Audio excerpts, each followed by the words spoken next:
Okay now चलें आप यहाँ पे देखें कि रेस्पिरेटरी सिस्टम में the disease of the respiratory या pathology of the respiratory system में हमने पहले टॉपिक किया था नमूनियास, उसके बाद हमने किया ट्यूबरकुलोसिस, और अब जो तीसरा मेजर टॉपिक है आपका, ये मेडिसिन में भी फॉलो करेगा आपको। एक्चुअली रेस्पिरेटरी सिस्टम में डिजीज़ ऑफ रेस्पिरेटरी सिस्टम के साथ उमूमन पल्मोनोलॉजी या चेस्ट के वार्ड के अंदर आपको इन तीन डिजीज़ को लेके ऑलमोस्ट आधे से ज़्यादा वार्ड इन तीन डिजीज़ के लेके होगा, इधर इन डिजीज़ को लेके या इनसे रिलेटेड जो कॉम्प्लिकेशंस होंगी।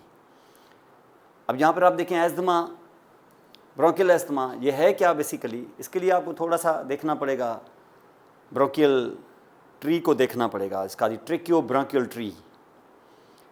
अब इसमें क्या है, ये यहाँ पर अगर आप देखेंगे तो ये कंडीशन जो है ये एयरवे पैसेजेस की नैरोनेस की वजह से है।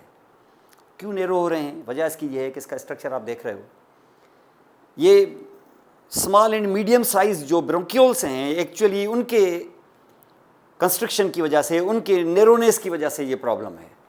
काज बहुत सारे हैं, और ये डिजीज़ जो आप यहाँ पे देख रहे हो तो इसका आप स्ट्रक्चर अगर समझें तो स्टार्ट आप लेते हो क्या, ट्रेकियो ब्रोंकियल ट्री का स्टार्ट लेते हो आप ट्रेकिया से।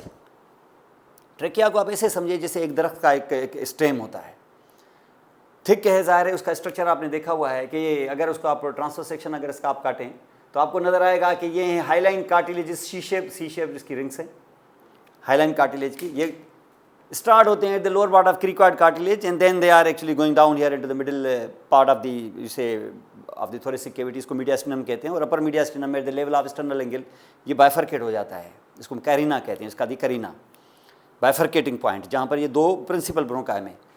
लेकिन आप यहाँ पे देखें कि ये सिर्फ हाईलाइन कार्टिलेज ही नहीं, यहाँ पर फिर रिंग, ये इस जगह पर आपको स्मूथ मसल भी मिलेगा, ट्रेकिलिस मसल। ये तो इसका फ्रेमवर्क है, लेकिन उसके साथ साथ आप यहाँ पे देखोगे कि अंदर आपको मिलेंगे यहाँ पर इसका epithelium, stratified ciliated, pseudo stratified ciliated columnar epithelium, और उसके अंदर मौजूद होंगे क्या, फिर होंगे अंदर उसके मौजूद glands with lot of goblet sales यहाँ पर आपको मिलेंगे। ये ट्रेकिया है। अब इस ट्रेकिया को जब आप यहाँ पे देखोगे तो ट्रेकिया, ये आपको पता है कि ये रिंग्स जो होती हैं ना, ये ऑलमोस्ट कोई 12 से लेकर 16 रिंग्स तक होती हैं। They leave the neck enter the thoracic inlet, reach up to the level of the sternal angle, manubriosternal joint पर होते हुए यहाँ पर ये दो में डिवाइड हो जाएगा। अब दो में डिवाइड हो जाएगा तो राइट और लेफ्ट ब्रोंकस हमने देखे हुए हैं पहले। Right bronchus which is more wider, more vertical in line with the trachea as compare to the left. Left larger है, नैरोअर है, मोर हॉरिजॉन्टल है, इसलिए फॉरेन बॉडी आपको पता है कि हमेशा राइट की तरफ शिफ्ट हो जाती है। एक्सीडेंटली अगर फॉरेन बॉडी अगर यहाँ चली जाती है तो it's most probably it is going here into the right bronchus, into the right lung. अब जैसे जैसे आप नीचे आएंगे ना तो ये जो आपका दो ब्रांचेस बन गई जिसको प्राइमरी ब्रोंकस या प्रिंसिपल ब्रोंकाई कहते हैं, क्योंकि लंग्स दो हैं, इनको दो में डिवाइड करना है अपनी एयर के कंटेंट को, तो इसका जो स्ट्रक्चर होगा ना प्राइमरी ब्रोंकस का, वो ऑलमोस्ट आइडेंटिकल होता है to that of the trachea. उसमें वही कार्टिलेज का एलिमेंट, वही स्मूथ मसल, वही गॉबलेट सेल्स, एवरीथिंग सेम। और इस तरीके से जैसे जैसे जहाँ पे जाएंगे, लेकिन ज़ाहिर है उसका ल्यूमन नैरो होगा ट्रेकिया के मुकाबले में। जैसे एक स्टेम होता है, जब उसकी ब्रांचेस निकलती हैं दरख्त की तो वो सब स्टेम से ज़ाहिर है छोटी होती हैं, और जैसे जैसे आप नीचे जाएंगे तो हमें पता चलेगा कि ये जो है, क्योंकि दो लंग्स हैं और हर लंग के अंदर लोब्स होते हैं, और क्योंकि राइट में 3 और लेफ्ट में 2 हैं तो ये फिर 3 लोब्स में डिवाइड हो जाएगा। तो 3 लोब्स हैं तो इसके 3 लोबार ब्रोंकस आ जाएंगे। ये आपकी सेकेंडरी डिवीजन है, सेकंड डिवीजन, तो इसको हम कहते हैं यहाँ पर द सेकेंडरी ब्रोंकस और द लोबार ब्रोंकस। इसका मकसद है कि लोबार ब्रोंकस जो होगा वो अपने प्राइमरी ब्रोंकस के मुकाबले में उसका ल्यूमन और नैरो होगा, क्योंकि जैसे जैसे ब्रांचेस होती जाएंगी वो नैरो होते जाएगा। वो जैसे नैरो हो जाएगा और जैसे जैसे आगे बढ़ेंगे कार्टिलेज का एलिमेंट जो है वो कम होता जाएगा प्रोग्रेसिवली, और स्मूथ मसल का एलिमेंट बढ़ता जाएगा। और कार्टिलेज का सबसे बड़ा फायदा ये था कि कितना भी स्मूथ मसल कॉन्ट्रैक्ट हो जाए, कार्टिलेज की मौजूदगी में it will never be obliterated. क्योंकि ये देखें आपका, अगर ये एक ट्रेकिलिस मसल है, इसको अगर मैं कॉन्ट्रैक्ट करता हूँ, कितना भी कॉन्ट्रैक्ट करूँ, ये मुकम्मल कोलैप्स तो कभी नहीं होगा, ल्यूमन कभी बंद नहीं होगा, तो ट्रेकिया कभी भी बंद नहीं होगा, क्योंकि ट्रेकिया का बंद होना जो है it's a very dangerous thing. ये हो जाता है ना कभी कभी, इसके ऊपर लेरिंक्स मौजूद है, लेरिंजियल एडिमा हो जाती है, एस्फिक्सियल डेथ हो सकती है, और ट्रेकियोस्टोमी करनी पड़ती है। और कभी कभी इवन अस्थमा में भी ट्रेकियास्टोमी भी करने पड़ने की ये जो नौबत आ सकती है कभी। तो यहाँ पर हम देखेंगे कि ये प्रॉब्लम इस तरीके से यहाँ पर होगा। और अगर यहाँ ये चीज़ आप देखोगे तो ये आपको 2 सेकेंडरी 3 सेकेंडरी ब्रोंका मिलेंगे और यहाँ 2 मिलेंगे, क्योंकि इधर 2 लोब्स हैं। प्रोग्रेसिवली आप स्ट्रक्चर पे नज़र डालें कि स्ट्रक्चर ये होगा कि कार्टिलेज एलिमेंट कम होता जाएगा, और अब तो आगे जैसे बढ़ते जाएंगे ना तो आपको कार्टिलेज एलिमेंट में वो रिंग्स भी शायद ऐसी नज़र ना आए रेगुलरली, यानी पूरी रिंग भी ना हो, स्प्लिट कोई टुकड़े हों प्लेट्स की तरह। यानी ये मैं अगर यहाँ देखूँ तो यहाँ तो बाकायदा रिंग्स है ना, ऐसी पूरी पूरी रिंग, सी शेप रिंग। और यहाँ जैसे जैसे आगे बढ़ते जाएंगे, अभी तो खैर रिंग होगी, लेकिन जैसे जैसे आगे बढ़ जाएंगे ऐसे सिर्फ थोड़ी सी आपको कार्टिलेज की प्लेट्स मिलेंगी सिर्फ। लेकिन उस कार्टिलेज की प्लेट्स की प्रेजेंस में भी कम से कम फुल्ली कोलैप्स नहीं होगा। कितना भी स्मूथ मसल हाइपर रिस्पॉन्सिव हो जाए, एलर्जी हो जाए, कुछ भी हो जाए और ये कंट्रैक्ट हो जाए, अगर रिफ्लेक्स कंट्रैक्शन होगी इसकी, तो फिर भी ल्यूमन को फुल तो ब्लॉक नहीं कर पाएगा। और जैसे ये अंदर एंटर होगा, आपको पता है कि जैसे लोब्स में अंदर एंटर होगा, पता चलेगा कि अंदर लोब्स जो हैं, भले उसके फिशर बाहर से नजर ना आए, अंदर वो लोब्यूल्स में डिवाइडेड है, जिनको हम लोब्यूल्स नहीं कहते उनको सेगमेंट्स है। और ये हमें पता चलता है कि ये जो अपर लोब है इसके 3 सेगमेंट्स हैं, मिडिल लोब के 2 हैं और लोअर लोब के 5 हैं। और यहाँ अपर के भी 5 और लोअर के भी 5। इन 5 को हम कहते हैं सेगमेंट्स। और ये तीसरी दफ़ा डिवाइड हुआ है। इसको टर्शियरी ब्रोंकस या सेगमेंटल ब्रोंकस कहते हैं। Tertiary or segmental, secondary or lobar, primary or principal, और उसका जो सबका बाप है वो है ट्रेकिया। एयर आपकी इस तरीके से डिस्ट्रीब्यूट हो रही है। अब ये जो जितना भी मसला आ रहा है वो जैसे जैसे आप आगे बढ़ते जाएंगे ल्यूमन नैरो होता जाएगा, कार्टिलेज एलिमेंट स्केटर्ड प्लेटों की तरह, छोटी छोटी प्लेट्स इधर उधर, वो रिंग का रेगुलर अरेंजमेंट कम से कम, और इसके साथ साथ स्मूथ मसल का एलिमेंट प्रोपोर्शनली बढ़ता जाएगा। मामला यहाँ तक नहीं रुकेगा, ये तो अभी हमने तीसरी डिवीजन आपको दिखाई है, इससे आगे कोई 12 दफ़ा और डिवाइड होगा 12 टाइम्स। मैं एक सेगमेंटल ब्रोंकस को लेके आ जाऊं तो इससे निकलेंगे कुछ, ये चौथी डिवीजन, उससे एक से निकालूंगा तो और 5वीं डिवीजन, फिर 6ठी, फिर 7वीं, फिर 8वीं, इस तरीके से होते होते को 12-13 डिवीजन उसकी होंगी। और आप हर डिवीजन के बाद वो प्रीवियस से उसका ल्यूमन कम होता जाएगा, प्रीवियस से उसका कार्टिलेज एलिमेंट उसका रिग्रेस होता जाएगा, और प्रोपोर्शनली स्मूथ मसल उसका बढ़ता जाएगा। प्रोपोर्शनली कह रहा हूँ, इसलिए नहीं कि बढ़ेगा, प्रोपोर्शनली बढ़ेगा उसके मुकाबले में। और एक हद वो आएगी कि कार्टिलेज नाम की कोई चीज़ इसमें होगी नहीं, it will be all formed by the smooth muscle, though it will have its epithelium inside, stratified ciliated columnar. और अब आगे चलते जाएंगे तो फिर एपिथेलियम चेंज भी हो जाएगा, और ये सिलसिला चलता रहेगा। और ल्यूमन प्रोग्रेसिवली नैरो होता जैसे दरख्त का तना कहाँ होता है, स्टेम इतना और आखिरी शूट देखते हो इतनी सी, दोनों को आप मैच करो, ये एक्चुअली इसी के पेट से निकला हुआ है, लेकिन ज़मीन आसमान का फ़र्क। तो ट्रेकिया को देखो और इनको, और ऐसे हालात में अगर चौथी, 5वीं, 6ठी डिवीजन के बाद इसका ल्यूमन अगर 1 mm से कम हो जाए तो इसका नाम पड़ जाता है ब्रोंकियोल्स। और ब्रोंकियोल्स में तो आते आते अब कार्टिलेज तो अब आपका ऑलमोस्ट नॉन एग्जिस्टेंट ही हो जाएगा, फिर स्मूथ मसल ज़्यादा होंगे, एक आध कार्टिलेज इधर उधर स्कटर शायद नज़र आ भी जाए, लेकिन आस्ते आस्ते वो भी ख़त्म हो जाएगा। और ये सिलसिला चलते चलते अब जाके बिल्लाखिर ब्रोंकियोल्स का खेल होगा ख़त्म, और हम बोलेंगे कि बाबा अब आ गया है हमारा लास्ट ब्रोंकियोल, अल्हम्दुलिल्लाह, ये है हमारा टर्मिनल ब्रोंकियोल। अब आपके नोज से लेके, फेरेंक्स से लेके, लेरेंक्स से लेके, ट्रेकिया से लेके टर्मिनल ब्रोंकियल तक जितनी भी एयर अंदर गई है इसमें कोई गैसेस एक्सचेंज नहीं होती, इसको हम कहते हैं डेड स्पेस। और ये पूरा का पूरा रेस्पिरेटरी सिस्टम का ये पूरा हिस्सा जो है इसको हम conducting system of the respiratory system कहते हैं, कंडक्टिंग कंपोनेंट है ये। यानी बिजली आपकी चली अगर ग्रिड स्टेशन से, बल्ब तो आपका घर पे जलेगा, लेकिन इस बीच में जो वायरिंग होगी तार, उसमें से कुछ भी नहीं, वो आपका लाइन लॉसेज हैं। ये लॉसेज हैं 30-40%, 20%, 10%, अच्छे एफिशिएंट सिस्टम में भी 10% लॉस होता है। ये बर्दाश्त करना पड़ता है क्योंकि बिजली तो ज़ाहिर वायर से ही आएगी। तो ये हम यहाँ पर इस तरीके से कर देते हैं। अब देखिए ऊपर सोलर पैनल लगे भी हुए हैं 10 kV के, लेकिन ये 10 kV का नीचे बिजली पहुँचाते 8 kV के हो जाते हैं, हमें 8 kV आउटपुट मिलता है, क्योंकि बाकी वायरिंग के अंदर कुछ उसकी अपनी एफिशिएंसी कम होती है, कुछ क्या वहाँ पहुँचते पहुँचते लॉसेज हो जाते हैं। तो हम 10 लगाते हैं, 8 हमें मिलते हैं, और 8 भी हमारे लिए बहुत होते हैं। तो यहाँ पर हमने ये टर्मिनल ब्रोंकियोल देखा, और टर्मिनल ब्रोंकियोल के बाद फिर अचानक हमें पता चलेगा कि एक और ब्रोंकियोल, फिर हैरान हो जाएंगे, सर ये टर्मिनल जब हुआ तो फिर ब्रोंकियोल तो खत्म हो जाना चाहिए। नहीं, ये टर्मिनल होता है last bronchiole where the gases exchange will not take place. Among the conducting system of your respiratory system this is the last of all. उसके बाद जो ब्रोंकियल शुरू होगा, अब गैसेस एक्सचेंज शुरू होगी, इसलिए इस ब्रोंकियल का नाम होगा द रेस्पिरेटरी ब्रोंकियल। और उसके बाद रेस्पिरेटरी ब्रोंकियल से फिर आप स्प्लिट करके आप निकालेंगे क्या, एल्वुलर डक्ट्स, और फिर एल्वुलर डक्ट से ऐसे जंप लगा के ये बना दोगे एल्वुलर सैक। लेकिन ये सैक नहीं बनाना है, हमें इसको फोल्ड करना है ऐसे, ताकि सरफेस एरिया बढ़े। इसका नाम हो जाता है एल्वुलाई। देख रहे हैं आप, ये जो छोटे छोटे ये नजर आ रहे हैं आपके, ये compartments, these are called the alveoli, तो इनको मैं एल्वुलाई कहते हैं। यहाँ पर यहां अगर इन्फेक्शन पहुंच गई तो ये तो हो जाएगा एल्वुलाइटिस, नमूनियास। लेकिन अगर ये बात इन ट्रेकियोब्रोंकियल ट्री की हुई अगर, और यहां अगर कोई कंस्ट्रक्शन या इस वजह से, किसी भी वजह से अगर यहां पर इसकी नैरोनेस हो गई, और सिर्फ नैरोनेस ही नहीं, क्योंकि जो ट्रिगरिंग फैक्टर इसको नैरो करेगा, वो ट्रिगरिंग फैक्टर इसके अंदर मौजूद ग्लैंड्स की सीक्रेशन भी बढ़ाएगा, तो उसके अंदर से थिक सीक्रेशन भी बाहर निकलेगी। और नैरोनेस की वजह से तो ल्यूमन तो छोटा, ल्यूमन तो नैरो हो ही जाएगा, लेकिन उसमें ये येलो कलर का या किसी और कलर का यहाँ पर आप सीक्रेशन भी देखोगे, क्योंकि जो गॉबलेट सेल्स होते हैं उनकी भी हाइपरप्लेजिया हो जाती है, और हाइपरप्लेजिया की वजह से ह्यूज अमाउंट में जो है वो सीक्रेशन बाहर निकाले, म्यूकस सीक्रेशन निकालती है, इसलिए थिक टेनेशियस मटेरियल उसको अंदर ब्लॉक कर देता है, और बाकी ल्यूमन तो आपका यही बच जाता है। पहले से ही आपका 3/4 ऑफ द ल्यूमन पहले से ही कंप्रोमाइज कर गया, और जो बचा है उसका हशर भी ये है।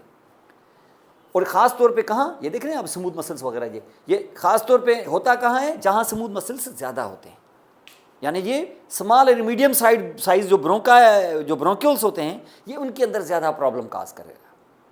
और अगर ऐसा हो गया तो आप अंदर सांस जोर से तो ले जाएंगे, बाहर निकालना बड़ा मुश्किल हो जाएगा, क्योंकि एक्टिवली अंदर तो लेके जाते हैं, पैसिवली बाहर सांस आपकी आती नहीं, फिर एक्टिवली बाहर निकालनी पड़ती है जोर से, और फिर भी इतनी ज़्यादा आप एक्सपायरेशन से एक्सेल करने से इतनी ज़्यादा आप एयर बाहर निकाल नहीं पाते हो, और निकाल भी पाते हो जितनी भी, वो भी यहाँ से जब गुजरती है तो वहाँ पर सीटी की आवाज़ भी आती है। क्यों? क्योंकि जब आपको पैसेज में कहीं नैरोनेस मिलेगी तो वहाँ पर फिर विस्लिंग साउंड भी आएगा, और इस विस्लिंग साउंड को हम रोंकाई भी कहते हैं, और विस्लिंग साउंड का दूसरा नाम वीज भी है, वीजिंग। तो इसका मकसद ये है कि इस पेशेंट के अंदर एक तो डिस्निया भी होगी, टाइटनेस ऑफ चेस्ट भी होगी, साथ में ब्रोंकाई उसको इरिटेट करेंगे तो कफ भी होगा, लेकिन स्प्यूटम इतना ज़्यादा आएगा नहीं, अगर आएगा भी तो वो थिक टेनेशियस किस्म का थोड़ा सा स्प्यूटम उसके अंदर आएगा, लेकिन कफ उसकी होगी, टाइटनेस ऑफ चेस्ट भी होगा, और इसके साथ साथ यहाँ पे वीज भी होगा। Dyspnoea, tightness of chest, coughing with tenacious sputum and with audible wheeze जो है, आपको स्केटर्ड जनरलाइज्ड आपको इस लंग फील्ड में आपको वीज, और कभी कभी तो वीज सुनाई भी देता है, even without putting the chest piece of the microscope of your stethoscope on your lung field, इतना भी कभी कभी हो जाता है। और यहाँ पर अगर हम देखेंगे तो एयर अंदर लेके जाते हैं, बाहर निकलती नहीं है ज़्यादा, तो ट्रैप हो जाती है, तो एल्वियोलाई एक्सपेंड हो जाते हैं, तो आप जो परकशन करते हैं वो तो हाइपर रेजोनेंट होता है, क्योंकि अंदर एयर भरी हुई होती है, ढोल की तरह हो जाता है आपका चेस्ट, इतना एक्सपेंड हो, जब आप देखेंगे तो आपका चेस्ट एक्सपेंडेड होगा, और इसके साथ साथ हाइपर रेजोनेंट होगा, ऑल ओवर आपकी चेस्ट के अंदर एल्वियोलाई में एयर फंसा हुआ होगा। और कभी कभी तो इवन एल्वियोलाई के सेप्टा रप्चर हो जाते हैं, और ये जो आपको कंपार्टमेंट्स नज़र आते हैं, कंपार्टमेंट नज़र आते हुए एक सिंगल बलून बन जाता है, और फिर उसका प्रेशर आप अंदाज़ा लगाओ, ये छोटे छोटे कंपार्टमेंट्स होंगे तो प्रेशर डिवाइड हो जाता है, अगर एक ही होगा तो प्रेशर बहुत ज़्यादा पड़ेगा, और कभी फट भी जाते हैं, तो इसको यहाँ पर हम देखेंगे कि ये फट जाते हैं कभी, और अगर इस किस्म की चीज़ हो गई तो हम इसको एम्फाइसीमा भी कहते हैं, प्रेशर बढ़ जाता है, और प्रेशर बढ़ने की वजह से ये ब्रोंकाई उस प्रेशर की वजह से भी ब्लॉक हो जाते हैं। फिर लोग क्या करते हैं, ऐसे पेशेंट जो है वो थोड़ी थोड़ी सांस लेते हैं, इसका मकसद है कि उनका रेट ऑफ रेस्पिरेशन भी बढ़ जाता है, कम सांस लेते हैं, क्योंकि उनको पता है ज़्यादा सांस ली अंदर प्रेशर डेवलप हो गया तो ये ब्रोंकाई क्लोज हो जाएंगे, तो this can actually happen over you. तो ये डिजीज़ जो है इसकी बेसिक पैथोलॉजी ये है। और जब आप इसको आप यहाँ पे देखेंगे ना, जब इसकी अगर आप ग्रॉसली देखेंगे तो आप हशर देख रहे हैं, लेकिन इसको अंडर द माइक्रोस्कोप अगर देखोगे तो 2-4 चीज़ें यहाँ पर आपको नजर आएंगी। एक तो यहाँ इन्फ्लेमेशन होगी, one will be inflammation. Inflammation के साथ मोस्ट प्रोबेबली हो सकता है कि इन्फ्लेमेशन के साथ इन्फिल्ट्रेशन हो किसकी, WBCs की, खास तौर पे इजिनोफिल्स की। अगर ये एलर्जिक है तो आपको बताता हूँ, एलर्जी भी इसका सबसे बड़ा काज है। उस बेस पर तो हम इसको 2 हिस्सों में ही डिवाइड कर देंगे, एक एलर्जिक एक नॉन एलर्जिक। और यहाँ पर क्या हो जाएगा, यहाँ पर आपको इन्फिल्ट्रेशन नज़र आएगी किसकी, आपके इजिनोफिल्स की। और इजिनोफिल्स की तो इसका मकसद है कि ऐसे पेशेंट में अगर CBC लेंगे तो ल्यूकोसाइटोसिस चाहे हो या ना हो, लेकिन एटलीस्ट उसकी DLC के अंदर आपको इजिनोफिलिया वहाँ नज़र आएगा। यानी इजिनोफिलिया जो 3 to 4% होता है, यहाँ 5, 6, 7, 8, 9, 10 तक जा सकता है, नंबर 1। और उसके साथ साथ आप यहाँ पे देखोगे कि इवन इन्फेक्शन भी शायद हो जाए, तो इसकी वजह से आपको ल्यूकोसाइटोसिस भी हो सकती है, न्यूट्रोफिल्स भी बढ़ सकते हैं। लेकिन अगर एलर्जी है तो इसके अंदर ये भी मौजूद होगा। और अगर एलर्जी है, हाइपर सेंसिटिविटी टाइप 1 मीडिएटेड है, तो IgE भी, सीरम IgE भी करवाते हैं, वो भी बढ़ी हुई हो सकती है, ना भी हो सकती है, लेकिन हो भी सकती है। हो जाएगी तो इसको फिर आप उस दूसरी साइड पे ले जाएंगे, आप बोलेंगे कि ये एलर्जिक है या एटोपिक है या एक्सट्रिंसिक है या अर्ली ऑनसेट टाइप है, इसके बहुत सारे नाम हैं। तो 2 बड़े ग्रुप्स हैं एक तरह से। तो यहाँ पर ये भी, अब ये सिर्फ ये नहीं होगा, अगर आप यहाँ पे देखेंगे ना, ये आप क्या देख रहे हैं, एपिथेलियम, और इसके अंदर क्या है, ये स्पूटम है। और एपिथेलियम किस पे सेटल्ड है, बेसमेंट मेम्ब्रेन पे। अगर आप यहाँ पर अंडर द माइक्रोस्कोप करके उसको अगर आप उसकी हिस्टोपैथोलॉजी देखोगे ना, तो आपका बेसमेंट मेम्ब्रेन, ऐसे पेशेंट का बेसमेंट मेम्ब्रेन थिकन्ड और हाइलाइनाइज्ड होगा, और अंडरनीथ जो गॉबलेट सेल्स होंगे उनकी हाइपरप्लेजिया होगी, नंबर उनका तादाद ऐसे ऐसे बढ़ी हुई होगी, और सीक्रेशन बहुत ज़्यादा दे रहे होंगे। वो ही नहीं, बल्कि उसके साथ साथ क्योंकि इन्फ्लेमेशन भी जारी रहती है, तो ये जो आपका एपिथेलियल सेल्स होते हैं ना, ये एपिथेलियल सेल्स जो हैं वो शेड हो जाते हैं।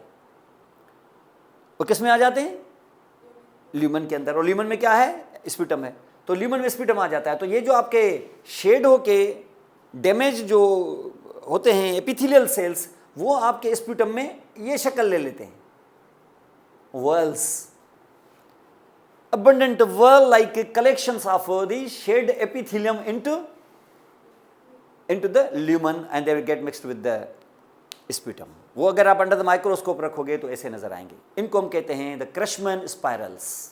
क्रशमैन नाम है साइंटिस्ट का।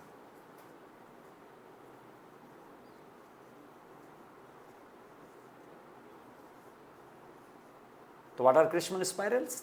These are the whorls of collection of the shed the epithelial cells which actually get mixed and admixed with the sputum within the lumen here. तो जब lumen से sputum आप बाहर रिकवर करोगे तो उसको अंडर द माइक्रोस्कोप रखेंगे तो आपको ऐसे whorls नजर आएंगे। इनको हम कहते हैं क्रशमैन स्पाइरल्स। ऑलमोस्ट डायग्नोस्टिक है ब्रोंकियल अस्थमा का।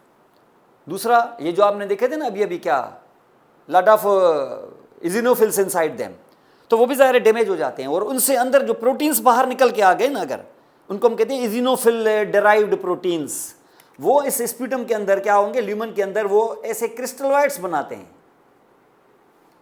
डिपॉजिट्स बना देते हैं।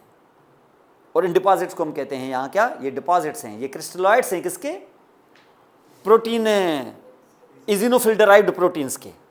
और इसके लिए फिर एक और नाम है साइंटिस्ट का, इसको हम कहते हैं चारकोट लेडन क्रिस्टल्स। ये 2 नाम आप अच्छे तरीके से याद रखना, Charcot Leyden crystals and Curschmann spirals. वो क्या हैं ये आप अच्छे तरीके से देख सकते हो। क्रशमैन स्पाइरल्स जो स्पाइरल हों, यानी व्हर्ल्स हों किसके, शेड एपिथेलियम के इनटू द ल्यूमन, और ये हैं क्या, Charcot Leyden crystals, and these are actually the protein that have been derived from those damaged eosinophils which have infiltrated into this field of inflammation. और साथ में वो जो स्मूथ मसल है, वो स्मूथ मसल भी ऐसे नहीं देखो, वो स्मूथ मसल की hypertrophy and as well as hyperplasia भी हो जाती है, तो उसके अच्छा खासा उसका इफेक्ट होगा, इम्पैक्ट होगा उसका, more contraction they will be able to do and more narrowing of the lumen will take place. और उसके साथ साथ हाइपरप्लेजिया ऑफ गॉबलेट सेल्स भी, they will be able to produce more tenacious and thick mucus within the lumen। मतलब कि ये पूरा बेड़ा गर्क हो जाता है इसका। और इसके साथ लगे हाथों एक और चीज़ भी साथ में चलती रहेगी, वो होगी अंडरलाइंग इन्फ्लेमेशन।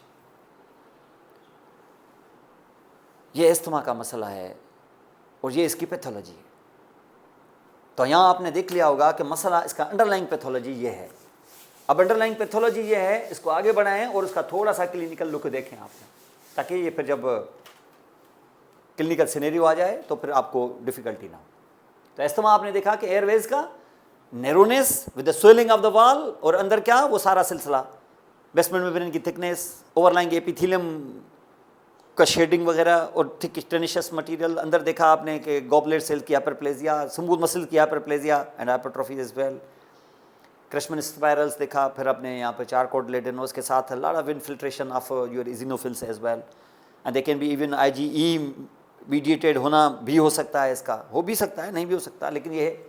और ये क्या करेगा, आपको डिस्निया कराएगा, difficulty in breathing with the coughing, shortness of breath with the coughing and all around even generalised wheeze also.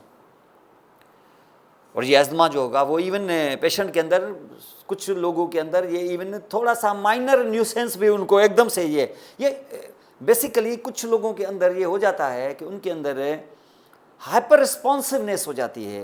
यानी डस्ट थोड़ा सा पार्टिकल आ गया, भाई ठीक है, थोड़ा सा पार्टिकल मुझे क्या कर लेगा ऐसा, वो बॉडी जो है ना एकदम से रिस्पॉन्ड करेगी आपको, वो करेगी मैं आपको बचा रही हूँ। भाई बचा रहे हो ठीक है, एक अगर फॉर एग्जाम्पल मेरे घर है कि एक चौकीदार है, मैंने रखा हुआ है, अच्छा खासा विजिलेंट है, विजिलेंट हो ये अच्छी बात है, लेकिन ओवर सेंसिटिव हो, ऊपर से अगर फॉर एग्जांपल मेरी गाड़ी के ऊपर से एक बिल्ली बॉनेट पे आके जंप लगाती है, जो तकरीबन डेली मेरे गैरेज में होता है, मैं जब जाता हूँ गाड़ी में तो वो बिल्ली के पंजे छपे हुए होते हैं, ये पिछले कुछ 10 साल से मैं ये देख रहा हूँ।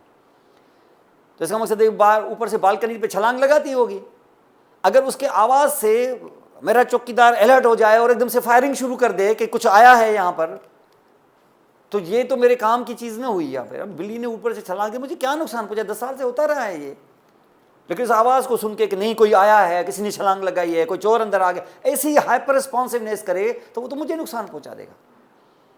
ऐसा चौकीदार जो है ना, वो ऐसी विजिलेंस भी हमें नहीं चाहिए। ये क्या है, ये इम्यूनिटी है, भले इम्यूनिटी हो, वो कहेगा कि देखिए साहब मैं कैसे जागा हुआ होता हूँ, भाई ऐसा जागने से तो अच्छा है कि तुम सोए ही होते हो, सोए होते तो और अच्छा था, मुझे कम नुकसान पहुँचता। ये है इम्पेयर्ड इम्यूनिटी है, ये डिस्फंक्शन है इम्यूनिटी का। ऐसी इम्यूनिटी के डिस्फंक्शन में अगर यहाँ पर इस्तेमाल हो आपके, ख़ास तौर पे ये देखें आपने यहाँ पे जो ब्रोंकाई देखे होते हैं, इसके अंदर जो आपने एपिथेलियम देखा है, इसके अंदर यहाँ पर मौजूद होते हैं, यहाँ पर इसका एपिथेलियम के साथ साथ मैक्रोफेजेस भी ब्रोंकाई के अंदर। इन मैक्रोफेजेस का नाम मैक्रोफेजेस नहीं है, इनका नाम है बेजोफिल्स, क्योंकि सर्कुलेटिंग होते हैं तो बेजोफिल्स होते हैं, लेकिन वहाँ से निकल के यहाँ पे आ जाते हैं, उनका नाम हो जाता है मास्ट सेल्स। जैसे ना आपके सर्कुलेटिंग होता है, जो हाजिर सर्विस फौजी होते हैं वो फौजी, लेकिन वहाँ से उतर के अगर रिटायर हो जाएं तो उसके बाद किसी न किसी सिक्योरिटी एजेंसी में अफसर लग जाते हैं, तो वो कहलाते हैं मैक्रोफेजेस। वही मोनोसाइट जो हैं they become macrophages when they will actually get settled themselves into the tissues. है तो यहाँ पर भी ऐसा है, if they are circulating you call them basophils, but they will leave the circulation and they get settled here into the tissue and you can call them now the mast cells। और mast cells के अंदर आपको पता है जैसे basophil में, इस mast cells में होते हैं ग्रेन्यूल्स, हिस्टामिन ग्रेन्यूल्स। और कुछ लोगों के अंदर जो ख़ास तौर पे कुछ एलर्जेंस होती हैं या कुछ पोलिन्स या कोई इस किस्म के एंटीजन होते हैं जो अंदर जाएंगे अगर, तो कुछ लोगों में, सब में नहीं कह रहा हूँ, कुछ लोगों के अंदर उनके अगेंस्ट एंटीबॉडीज़ क्रिएट हो जाती हैं, IgE antibodies. And these IgE antibodies, they will get settled here onto the wall of cell membrane of the mast cells. But they are sensitized because they have been formed as a result of introduction or entry of those allergens into your body one time. And they are now sensitized. And they are looking for when such type of allergen is actually re-enters into your body. ना हुआ enter कभी भी तो ये बैठे रहेंगे सारी ज़िंदगी ऐसे ही इस इंतज़ार में कि वो आएगा, वो नहीं आएंगे। लेकिन अगर आ गए तो, क्योंकि because they are sensitized, so they will catch hold of them, they will catch and will fight will be on the surface of your mast cells, और ये हो जाएगा एंटीजन एंटीबॉडी रिएक्शन, और इसकी वजह से इसकी मेम्ब्रेन हो जाएगी rupture, and histamines will now be released here into the surface। और जो हिस्टामिन रिलीज हो जाती है सरफेस पर, तो it will be actually inviting many chemical mediators which in fact will bring about here the inflammation। तो triggering factor जो है ना, वो चिंगारी जो है वो हिस्टामिन है, लेकिन हिस्टामिन के बाद जो आग जलेगी और आग के बाद जो होगा कुछ, वो बहुत सारे और केमिकल मीडिएटर्स आएंगे, like interleukins, like leukotrienes and many others.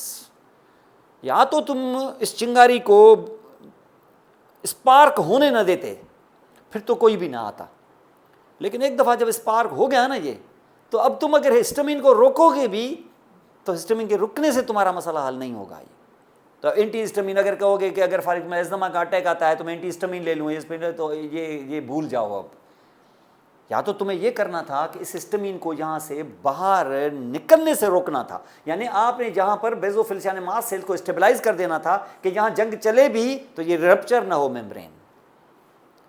तो mast cell stabilisers they can prevent the attack of the asthma also. If you know that in certain circumstances this can happen, then you can do either. Or if the histamine has actually come out, now antihistamine is useless, and now many other chemical mediators have been invited here.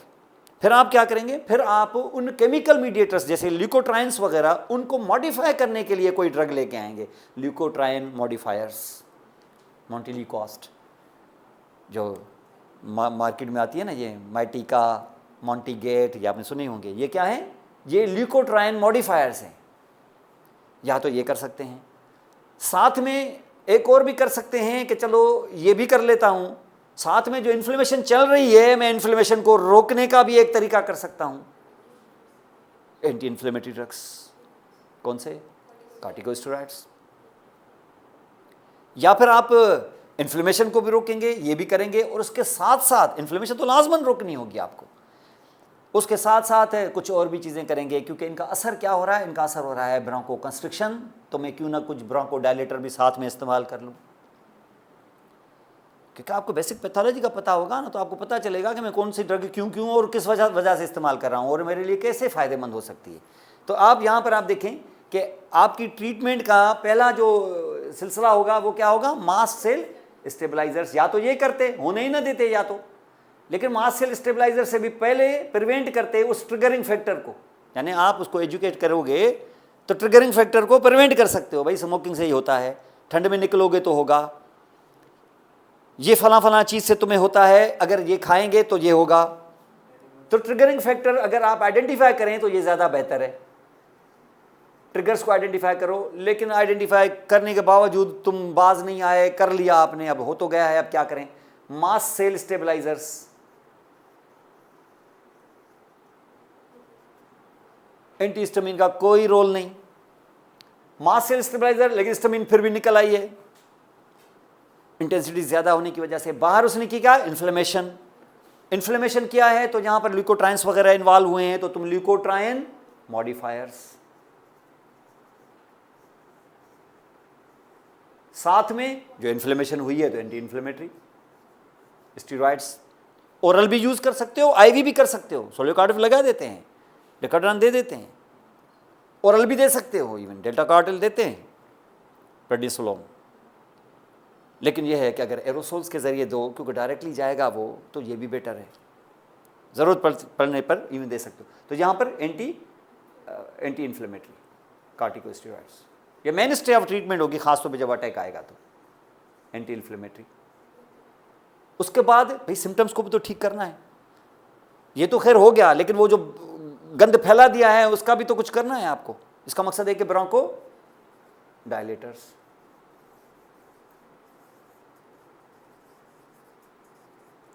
और साथ में वो जो टेनिशियस material है, वो टेनिशियस substance जो mucus वहाँ पे प्लग कर गया है, एक तरह से प्लगिंग हो जाती है, एक तरह से बंदी कर देता है उसको, तो उसको ल्यूकिफाई भी करना होगा। और तो इसका मकसद है कि स्प्यूटम को ल्यूकिफाई भी करें, एक्सपेक्टोरेंट्स, ये जो सिम्टोमेटिकली भी आपको ठीक करना है, और नहीं करें कुछ तो स्टीम इनहेलेशन ही कर दें, तो गर्म स्टीम अंदर जाएगी तो उससे भी ल्यूकिफाई हो जाएगा। जैसे आप नेबुलाइज भी कर सकते हो, म्यूकोलेटर्स वगैरह जो होते हैं, जो प्रोटोलाइटिक्स होते हैं, जो अंदर जाके इसको सॉफ्ट कर देते हैं, और फिर कफ के साथ ये बाहर भी आ जाता है, वरना आने में बहुत टाइम लेता है ये आप कर सकते हो। और अगर ज़रूरत पड़े तो इवन ऑक्सीजन भी दे सकते हैं, क्योंकि आपको पता है डिस्निया होगी, और इसके साथ साथ डिस्निया में एयर कम जाएगा और ये ऑक्सीजन भी आपको देनी पड़ेगी। और जो आप यहाँ पे अब देखिए, ये पूरा जो भी आप देख रहे हैं अंडरलाइंग पैथोलॉजी से हमें समझ में आता जा रहा है कि हमें क्या क्या करना है। लेकिन ये जो आप यहाँ पे देख रहे हो एंटी इन्फ्लेमेटरी और ब्रोंकोडायलेटर्स के साथ आप 3 चीज़ें यूज़ कर सकते हो, क्योंकि हमें पता है कि इसके स्मूथ मसल्स पर एक्ट करता है हमारा सिंपैथेटिक सिस्टम भी, तो पैरा भी। क्योंकि जो स्मूथ मसल हमने यहाँ पर देखा, ये स्मूथ मसल, इस स्मूथ मसल पर मौजूद होते हैं हमारे सिंपैथेटिक नर्वस सिस्टम जो इस्तेमाल होता है, क्योंकि जहाँ इस्तेमाल होता है हमारा एड्रेनलिन। नॉर्मली इमरजेंसी में एड्रेनलिन अगर इस पे इस्तेमाल हुआ तो इमरजेंसी में हमें क्या चाहिए, ज़्यादा एयर के कम एयर, ज़्यादा एयर। तो ये एड्रेनलिन इमरजेंसी में आता है, तो एड्रेनलिन क्या असर करेगा, इसको कॉन्ट्रैक्ट करेगा कि रिलैक्स करेगा, रिलैक्स करेगा, रिलैक्स करेगा, ज़ाहिर है इमरजेंसी में रिलैक्स करेगा ना। इमरजेंसी में जो आए उसको कंस्ट्रिक्ट करे तो इससे तो एयर ही नहीं जाएगी अंदर, तो एयर उसको क्या करेगा, कंस्ट्रिक्ट करेगा। और अगर कंस्ट्रिक्ट करेगा तो इसके अंदर रिसेप्टर्स होने चाहिए क्या, 1 वाले के 2 वाले जी, 2 वाले, और 2 में को अल्फा 2 के बीटा 2, जाहिर है बीटा 2। तो तुम एड्रेनलिन जैसी, या तो तुम एड्रेनलिन दे दो, और कभी कभी एड्रेनलिन देनी पड़ती है जब आपके पेशेंट का कंस्ट्रिक्शन अटैक इतना खतरनाक हो कि आपने कन्वेंशनल सारी ड्रग्स इस्तेमाल कर ली हो, फिर भी अगर उसका वीज और ये सारी चीज़ें नहीं जा रही हैं, तो फिर आपको सबकुटेनियसली एड्रेनलिन देनी पड़ती है डाइल्यूट। लेकिन आम हालात में हम देते नहीं, आम हालात में हम एड्रेनलिन जैसी ड्रग देते हैं। तो हम एंटागोनिस्ट देंगे कि एगोनिस्ट देंगे, एगोनिस्ट देंगे, और एगोनिस्ट देंगे, और कोशिश करके एंटागोनिस्ट इस पेशेंट में तो देंगे ही नहीं। मतलब एंटागोनिस्ट में इस काम के लिए नहीं दे रहा हूँ, एंटागोनिस्ट में दे रहा हूँ उसको एंजाइना और दूसरे कामों के लिए, लेकिन ऐसे पेशेंट में ये ना दो तो अच्छा है, कोई और दे दो ड्रग, बीटा ब्लॉकर उसमें ना दो। इसमें तो वैसे तुम बीटा 2 एगोनिस्ट देते हो। और अगर पेशेंट को अटैक आ रहा है ना, यहाँ पर अटैक में है अगर पेशेंट, या उसको एक्यूट अटैक है, तो फिर तुम शॉर्ट एक्टिंग ब्रोंकोडायलेटर दोगे, शॉर्ट एक्टिंग बीटा 2 स्टिमुलेंट जो होता है, आपको पता है साल्बुटामोल।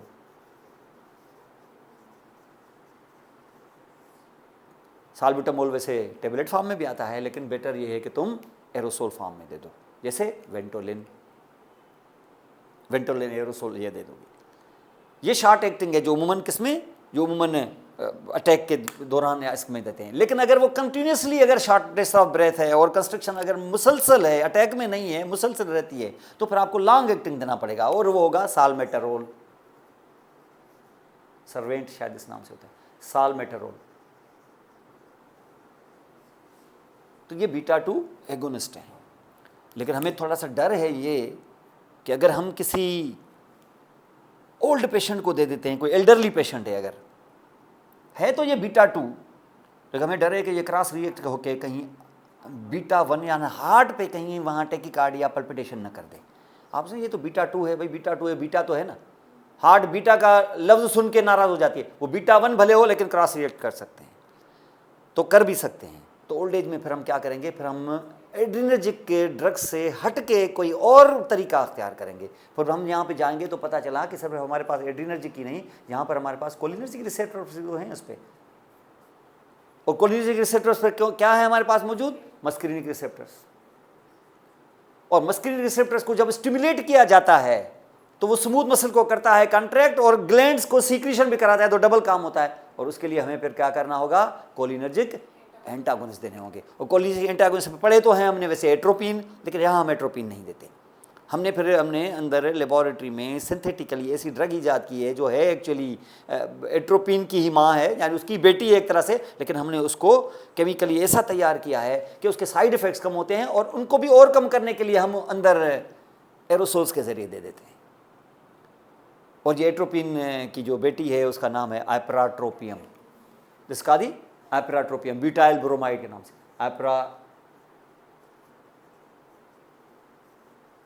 और ये आपको पता है कि मार्केट में आती है आर्टिम के नाम से।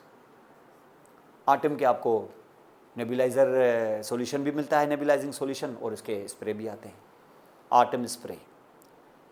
और इसके 2 काम हो जाएंगे, एक स्मूथ मसल को जाके वहाँ पर कंट्रैक्शन के उलट रिलैक्स कर देगा, और साथ में ग्लैंड्स को भी ड्राई कर देगा, ये डबल काम हो जाएगा। एड्रीनर्जिक के एगोनिस्ट ने ऐसा नहीं किया था, उसने सिर्फ स्मूथ मसल पे एक्ट किया है, इस पे नहीं, इसने डबल काम किया। तो वो टेनेशियस मटेरियल भी थोड़ा सा मोर सीक्रेट होना बंद हो जाएगा, थोड़ा सा लिक्विफाई करने का तुम काम कर देना, और ये काम करोगे, और साथ में एल्डरली के लिए ये बेटर हो जाएगा। जहाँ वेंटोलिन का एरोसोल 100 का होगा तो ये 300 का होगा, समझ गए। और अगर फिर वेंटोलिन काफ़ी ना हो, क्योंकि फिर आपको थोड़ा सा ब्रोंकोडायलेट भी तो इन्फ्लेमेटरी एंटी इन्फ्लेमेटरी भी तो करना है, तो फिर वो वेंटोलिन जो होता है ना साल्बुटामोल, उसके साथ मिला हुआ होता है कार्टिकोस्टेरॉइड बेक्लोमिथासोन भी, फिर वो स्प्रे आता है फिर वेंटाइड के नाम से, ये ग्लेक्सो वाले वेंटाइड के नाम से, और भी होते हैं बहुत सारे, मैं सिर्फ एक मिसाल आपको दे रहा हूँ। तो दोनों काम हो जाएंगे, एंटी इन्फ्लेमेटरी वाला भी तो ब्रोंकोडायलेटर का भी। ये ख़ास तौर पे वो जो माइल्ड किस्म के अटैक्स होते हैं, 1-2 दिन में आ जाते हैं, तो आप एक दफ़ा जब हो तब आप कर लें, बाद में छोड़ दें। ऐसे अटैक्स के टाइमों में ख़ास तौर पे corticosteroids is the better thing, added with salbutamol, short acting beta 2 agonist. लेकिन अगर आप इन दोनों के अलावा तीसरी चीज़ भी चाहें ना अगर, तो डायरेक्टली एक्टिंग मसल रिलैक्सेंट्स भी इस्तेमाल कर सकते हो, जैसे थियोफाइलिन। अमाइनोफाइलिन है, जैसे थियोफाइलिन, जैसे स्मूथ मसल रिलैक्सेंट कम इस्तेमाल करते हैं क्योंकि इसमें फिर टेकिकार्डिया और हार्ट के ऊपर उसका इफेक्ट होता है, फोर्स ऑफ कंट्रैक्शन बढ़ जाता है, इसमें कार्डियक आउटपुट वगैरह, and it will have many other effects also. तो कोशिश करते हैं ना देने की, लेकिन ज़रूरत पड़े तो दे भी सकते हैं। तो इस पर आपको अंदाज़ा हो जाएगा कि ये एस्थमा का पेशेंट जो है ये किस तरीके से यहाँ पर इसकी अंडरलाइंग पैथोलॉजी क्या है, इसका ग्रास अपीयरेंस क्या होगा, और हम इसको किस तरीके से यहाँ पर इवन जज करने की कोशिश करेंगे यहाँ पर। तो उसकी पैथोलॉजी आपने देख ली, कुछ और चीज़ें भी यहाँ पर हम देखेंगे। अब देखिए ऐसे पेशेंट जो होगा, मैंने बताया जिसको हम क्लासीफाई करेंगे, यानी इसको थेरापेटिकली भी हम क्लासीफाई करते हैं डिजीज़ के पॉइंट ऑफ व्यू से कि कितना है किस साइड। वैसे अगर आप उसको दो हिस्सों में बांट देना तो आप दो हिस्सों में ऐसे होता है कि कुछ वो होते हैं जो बचपन से ही सिंस बर्थ उनको ये होता है, जेनेटिकली कंपाउंडेड बाय सम एनवायरनमेंट आल्सो, लेकिन वो जीन्स के थ्रू आपको उसको जेनेटिकली मिलता है, वो फैमिली में रन करती हैं इस किस्म की। इसको हम इंट्रिंसिक भी कहते हैं और इसको हम एलर्जिक भी कहते हैं, इसको हम एटोपिक भी कहते हैं। एक्सट्रिंसिक एंड एटोपिक, एलर्जिक, और क्योंकि ये बचपन से ही होता है तो इसको हम अर्ली ऑनसेट भी कहते हैं। और this kind of a thing actually will come in attacks. Paroxysm होते हैं चेस्ट के टाइटनेस के एंड वीजिंग के, अचानक उनको अटैक आ जाता है। ट्रिगरिंग फैक्टर होते हैं उनके, मानते हैं, हाइपर रिस्पॉन्सिवनेस कोई ऐसी जेनेटिकली उनके साथ होता है, और they are actually allergic to certain trigger factors also. कुछ लोग होते हैं जो एक्सरसाइज इंड्यूस्ड एस्थमा, कुछ होते हैं कोल्ड वेदर से। इतना कुछ कि हम देखना चाहते हैं कि ये कोल्ड वेदर से तो नहीं है, तो फिर हम क्या करते हैं, जब हम एग्जामिनेशन करते हैं, टेस्ट वेस्ट करते हैं, तो उसको कोल्ड जो एयर है वो इनहेल करने के लिए देते हैं। वो देखते हैं कोल्ड इनहेल करने से एकदम से उनको डिस्निया शुरू हो जाती है, तो फिर हम जज कर लेते हैं कि इसको कोल्ड से एलर्जी है। तो cold induced allergic, cold induced asthma भी हो सकता है, और ट्रिगरिंग फैक्टर भी हो सकते हैं। और यहाँ पर अगर हम देखें ना एस्थमा की क्लासिफिकेशन, अगर ये तो ये, और दूसरा जो होता है that is late onset type, ये है एज में जो बाद में 30-35 के बाद जिनको इन्फेक्शन है, जैसे जिनको ब्रोंकाइटिस हो जाती है, फिर ब्रोंकाइटिस के बाद फिर अंदर स्प्यूटम भी फंसा होता है, और साथ में ज़ाहिर है कंस्ट्रक्शन भी होती है, उसके साथ वीज भी होता है, और ये सारी चीज़ें उसको साथ होती हैं, और ये कंटिन्यूस होता है, ये अटैक्स में नहीं आता, ये एक्सट्रिंसिक है, रादर ये इंट्रिंसिक। तो ये इस तरीके से यहाँ पर होगा, और ये नॉन एटोपिक होता है, वो एलर्जिक होता है, और वो जो एलर्जिक होता है वो फैमिली में रन करता है। और ऐसे बच्चों को उमूमन, ये अर्ली ऑनसेट होता है, ऐसे बच्चों को उमूमन दूसरी एलर्जिक प्रॉब्लम्स भी होते हैं, जैसे एलर्जिक डर्मेटाइटिस, जैसे रेडनेस ऑफ आई उनमें होगी, जैसे स्नीजिंग करते रहते हैं थोड़ी थोड़ी देर बाद, जैसे रनी नोज होता है उनका, ये सारी चीज़ें भी एसोसिएटेड होती हैं। लेकिन ये जो लेट ऑनसेट वाले हैं उनमें इस किस्म की प्रॉब्लम नहीं होती, उनको अंदर जो जो जो कांस्टेंट कोई क्रॉनिक डिजीज़ है जैसे ब्रोंकाइटिस वगैरह, और ये क्रॉनिक ब्रोंकाइटिस और ये एस्थमा और एम्फाइसीमा, इसको मिला के हम COPD भी कहते हैं, क्रॉनिक ऑब्स्ट्रक्टिव पल्मोनरी डिजीज़, जो मुसलसल रहती है, लेकिन कभी कभी एक्सजर्बेशन भी हो सकती है, अचानक ऐसा अटैक आ जाए कि फिर उसको हॉस्पिटलाइज होना पड़ता है, उसको कहते हैं एक्सजर्बेशन ऑफ COPD।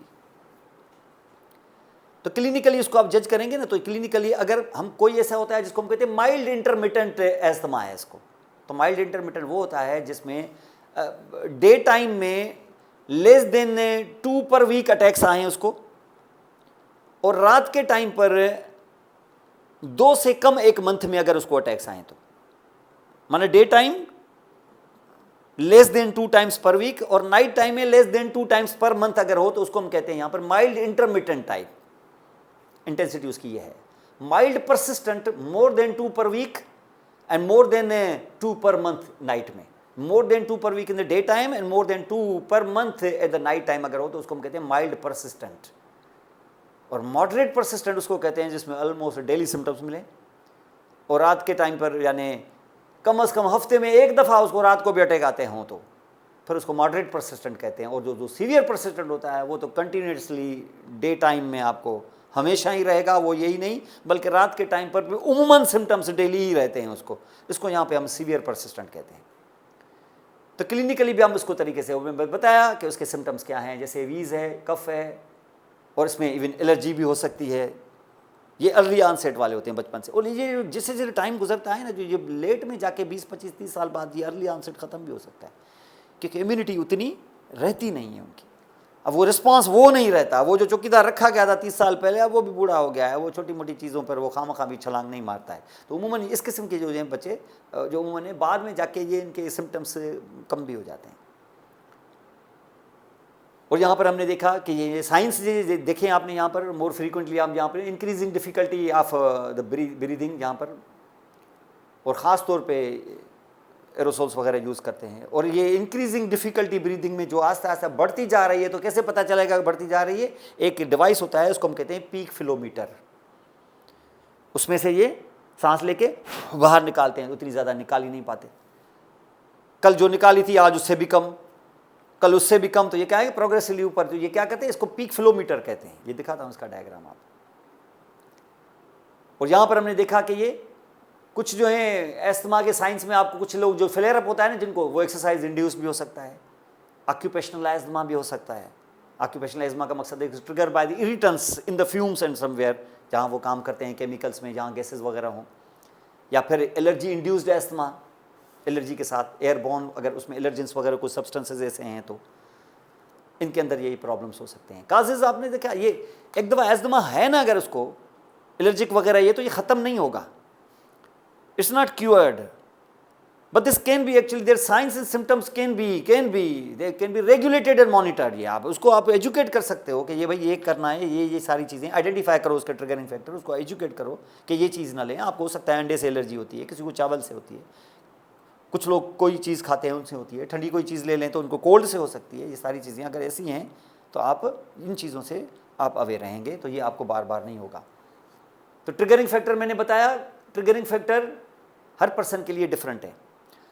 उमूमन क्या होता है कि आप देखें स्किन टेस्ट करवाते हैं कि किससे एलर्जी है, किस चीज़ से, और किसी एक से नहीं होती एलर्जी। हम कराते ज़रूर हैं कि वेदर इट इज़ एलर्जिक और नॉन एलर्जिक है, एटोपिक है कि नॉन एटोपिक है, अर्ली ऑनसेट है कि लेट ऑनसेट है, लेकिन फिर एक ऑब्जेक्ट के अगेंस्ट नहीं होती एलर्जी। फिर पता चलता है 30-40 अगर एक के अगेंस्ट है किसी के, तो उसको डिसेंसिटाइज कर देते हैं। उन इम्यूनोग्लोबुलिन्स को, IgE को डिसेंसिटाइज किया जा सकता है, प्रोवाइडेड के एक या दो फैक्टर्स के अगेंस्ट आपको अगर आप सेंसिटाइज हैं तो एलर्जी है। तो अगर मल्टीपल 50-60 चीज़ों से एलर्जी है, जो उमूमन ऐसे ही होता है, तो फिर डिसेंसिटाइजेशन वाला काम ऐसे पेशेंट के लिए नहीं होगा।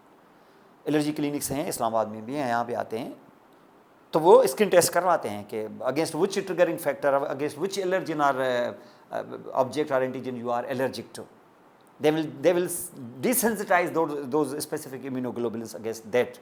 तो फिर आपको वो अटैक नहीं आएगा, लेकिन वो तब जब एक और दो से होगा, लेकिन दूसरा आएगा तो उसके साथ इम्यूनोग्लोबुलिन्स आपको पता है स्पेसिफिक होते हैं।